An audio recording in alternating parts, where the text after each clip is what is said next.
You almost scrolled past this, didn't you, my child? Part of you felt curious, but another part pulled back at once. You have grown used to words meant for crowds, promises thrown into the air, comfort offered so broadly it never seemed to land on your particular life. Beloved, you have wondered whether anything tender could really be meant for you without condition, without performance, without someone else more deserving standing in front of you. You have carried that question quietly. Why would this be for me? Why now? What if I hope for something personal and it is only another passing moment that was never mine to hold? Dear heart, that weariness did not appear overnight. It has been building through ordinary disappointments, through prayers that seemed to drift upward without answer, through days when you kept functioning while something inside you felt unchosen. Precious one, there have been hours when your outer life looked manageable, yet your inner life felt strangely dim. You completed what needed doing. You responded when people called. You handled what was urgent. Still, beneath all of it was the quiet ache of wondering whether you had somehow been missed. Sweet soul, I know how that thought forms. Not always loudly. Sometimes it slips in gently wearing the face of reason. It tells you that comfort is for other people who are stronger, cleaner, more certain, less complicated. It tells you that clear direction is for those who have not made so many mistakes. It tells you that special care belongs to the ones who look steady from a distance. My dear one, that is not wisdom. That is hurt trying to become your interpreter. And hurt, left unchallenged, will often speak as though it knows the whole story. Loved one, listen carefully now. This is not an accident. This is not random comfort floating by for whoever happens to notice it. This reaches toward you in the middle of your actual life, your actual fatigue, your actual questions, your actual tender places you rarely show anyone, not toward a polished version of you, not toward the version you think would be easier to love, not toward the self you promise to become after you fix everything that feels unfinished, toward you, as you are in this, music, moment. Beloved, I am not vague about the ones I love. I do not cast care without knowing where it falls. I do not offer peace without understanding the weight inside your chest. I do not speak comfort into empty space hoping it might fit someone somewhere. I know the room you are in even when no one else notices how tired you have become there. I know the hour when your mind becomes loudest. I know the memory that still catches you off guard. I know the private disappointment you keep revisiting as if one more look at it might finally explain why it hurts so much.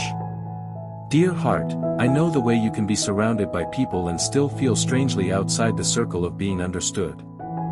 I know how you replay conversations after they end. I know how you search for what you should have said, what you could have done differently, where you might have turned the story in another direction. Precious one, you have been hard on yourself in ways others never even see. You have judged your own tears. You have criticized your own sensitivity. You have made your needs sound embarrassing inside your own mind. You have called yourself weak for wanting reassurance, for wanting clarity, for wanting something that feels solid enough to rest against. Sweet soul, I do not speak to you with that sharpness. I do not roll my eyes at your tired heart. I do not stand back and call your tenderness a flaw. I do not measure your worth by how little you need, how quietly you ache, or how well you hide the fact that you are struggling. My child, this moment is personal because you are personal to me, not as a number, not as a face in a crowd, not as a passing thought among countless others. You are known in the particular details you assume are too small to matter. The way you go quiet when something hurts deeply, the way your shoulders tighten before your thoughts catch up to what you are feeling, the way you carry on because stopping would mean finally admitting how worn down you are. Beloved, nothing about you is lost in the blur. Even the parts you do not know how to explain are not hidden from my care. Even the parts you think are too messy for gentle attention are not disqualified from tenderness. Dear heart, you have mistaken silence for absence before. You have assumed that because the answer did not arrive in the form you expected, you were being overlooked. But there is a difference between being forgotten and being held through a season you do not yet understand. There is a difference between delay and neglect. There is a difference between stillness and abandonment. Precious one, some of your deepest ache has come not only from what happened, but from what you concluded about yourself because it happened. A door closed and you thought, perhaps I was not worth staying for. Someone misunderstood you and you thought, perhaps I am too difficult to love. A prayer lingered unanswered and you thought, perhaps I am not important enough to be heard clearly. Loved one, those conclusions were born in pain, not in truth. Pain narrows vision. It makes one moment feel like a definition. It makes one loss feel like a prophecy. It makes one silence feel like the whole future speaking in advance. Sweet soul, I want to lift that false weight from you. You are not forgotten. You are not incidental. You are not somehow standing at the edge of my attention waiting for enough goodness, enough discipline, or enough faith to qualify for what is tender. This reaches for you now because I know how close you have come to believing otherwise. Beloved, there are moments when a candle is lit in a dim room, not to impress the room, but to prove the darkness is not final. That is what I am doing for you here. Not spectacle, not pressure, not a demand that you become instantly radiant. A steady light, small enough for your tired eyes to bear, clear enough for your heart to recognize. Dear heart, you do not need to force yourself into certainty tonight. You do not need to manufacture emotion to prove you understand. You do not need to perform gratitude while confusion still lingers. You may simply rest in the possibility that these words have found you on purpose. That possibility alone may feel fragile at first. That is all right, precious one.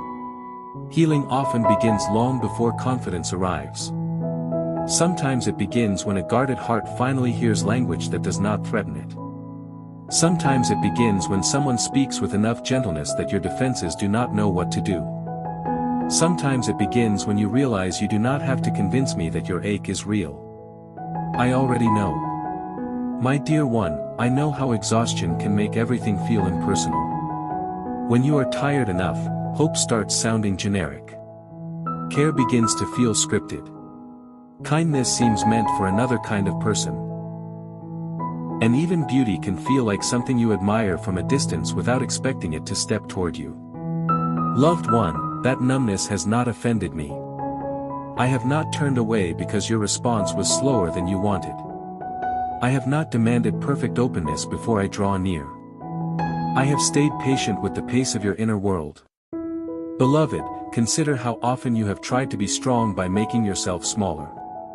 You silenced your question before anyone could dismiss it. You reduced your need before anyone could call it too much.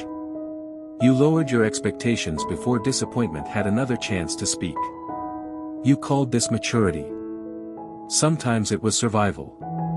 Dear heart, survival deserves compassion, but it does not deserve to rule the whole future. You do not have to live forever arranged around old pain. You do not have to keep editing yourself down to avoid being hurt. You do not have to assume that what wounded you once will define every room, every music, season, every relationship, every quiet hour ahead. Precious one, this message is personal because your healing is personal. I am not working with a template. I am tending to a real life, a real story, a real heart with its own history of strain, its own hidden fears, its own quiet forms of bravery. Sweet soul, you have survived things you rarely name. Not only dramatic losses, but small repeated wounds.